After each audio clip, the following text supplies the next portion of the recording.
I hope I never forget this simple but important piece of wisdom. This is Professor Moon's 5th time receiving the Faculty Teaching Award. Professor Moon is giving a keynote speech on the West Coast, so unfortunately she could not be with us today. She apologizes for her absence on this special day and expressed her sincere thanks for this award. She said she was moved, honored, and truly touched by the award. Please join me in congratulating Professor Young B. Moon in absentia.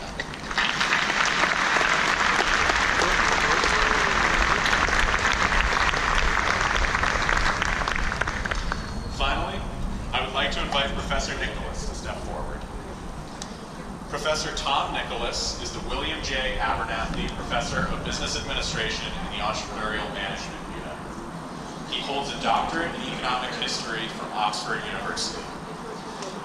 At HBS, he has taught the first-year course, The Entrepreneurial Manager, as well as 2 second-year elective courses, Becoming of Managerial Capitalism and Venture Capital in Historical Perspective.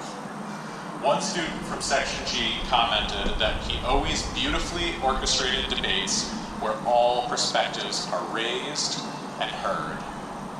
He creates a sense of community in the EC course as a result, because as he highlights common themes, we get to know each other too. He manages to command respect while keeping a high level of humor and engaging the whole class. Ending on a lighthearted note, she said, "His British wit is hilarious, especially since he teaches U.S. business history." Another student said, "Professor Tom Nicholas is not just an academic, he is an artist. Every class is masterfully crafted. The cases he has selected link together seamlessly, and the structure of his discussions leads students to make critical connections naturally without needing to make them explicit." When asked, what is one word that you would use to describe a professor and why, one student said, "Brilliant."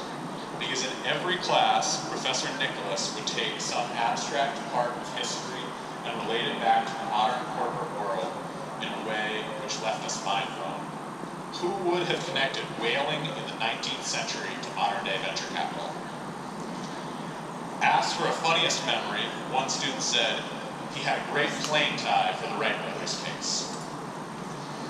When asked, what will you always remember about the professor, another student said how much work he put in to prepare each class and how much energy he exuded during each session. He is one of the best teachers I've ever had. Another student said he reminded me what value there is in looking at one's past to determine how to move into the future. History has a tendency to repeat itself in interesting ways if one is willing to look and dig a bit deeper. When asked what was a phrase that you will always associate with the professor and why, one student finally answered, "What is the American dream?" That was the question he posed in the last class, and one he has asked decades of HBS students. Now, more than ever, when we are questioning what it is to be American, this question seems incredibly important. This is Professor Nicholas's 4th time receiving the Faculty Teaching Award. On behalf of the MBA class of 2017, I'm honored to present this Faculty Teaching Award to Professor Tom Nicholas. Please join me in congratulating him.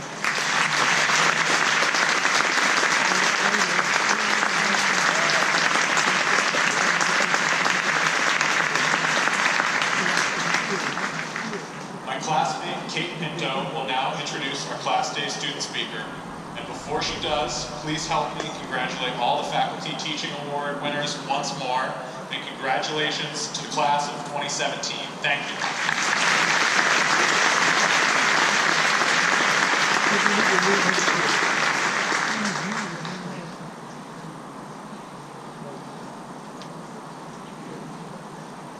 I now have the great privilege of introducing this year's student speaker, my friend and section mate, Andrew Cohn.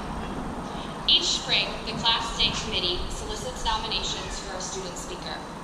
Through a series of selection rounds, a panel comprised of the section and student association presidents identify a single student to give the Class Day address.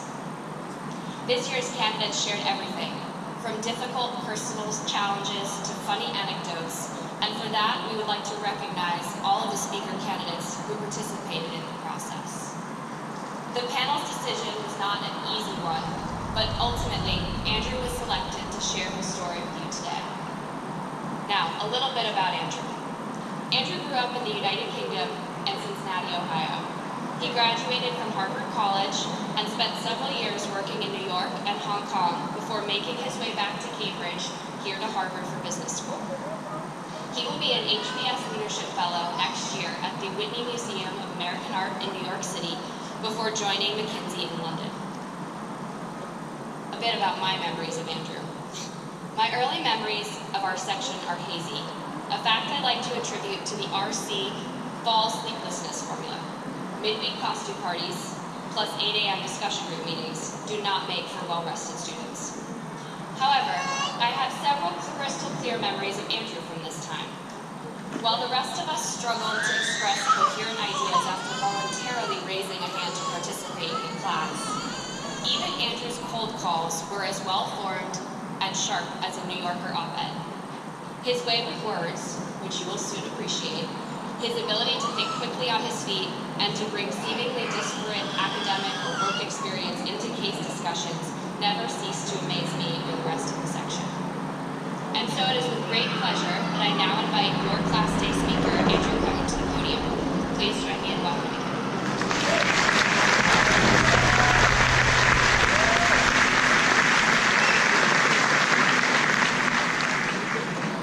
Sorry. Thank you, Paige. In 1914, Ella Wheeler Wilcox published a poem that began, "To sin by silence, when we should protest, makes cowards out of men." Today, as we face our futures over 100 years later, I draw on her wise words to speak to you, above all else, about the dangers of silence. I fully realize the irony of encouraging 900 Harvard MBAs to speak their minds. At first glance, it might seem that for the past 2 years, we've done little else. We've had the privilege of being overeducated by professors and overserved by bartenders, stocking up on prophetic strategies and passport stamps, and even resorting to technical question sheet shots just to get in that one last time. But it is the responsibility of the informed to speak up when we can make a difference. An HBS class of 2017, what a difference we can make. In recent years, we have seen how drastically the share of voices in this country and the world at large have shifted. More people are speaking up, different people are speaking up, and in many more ways. And if we correctly appreciate voice as a form of value, the implications of this shift are staggering. Ever more intertwined economic and political interests affect the societies we live in, the businesses we work in, and the people we love. So whether you're an HKS jointee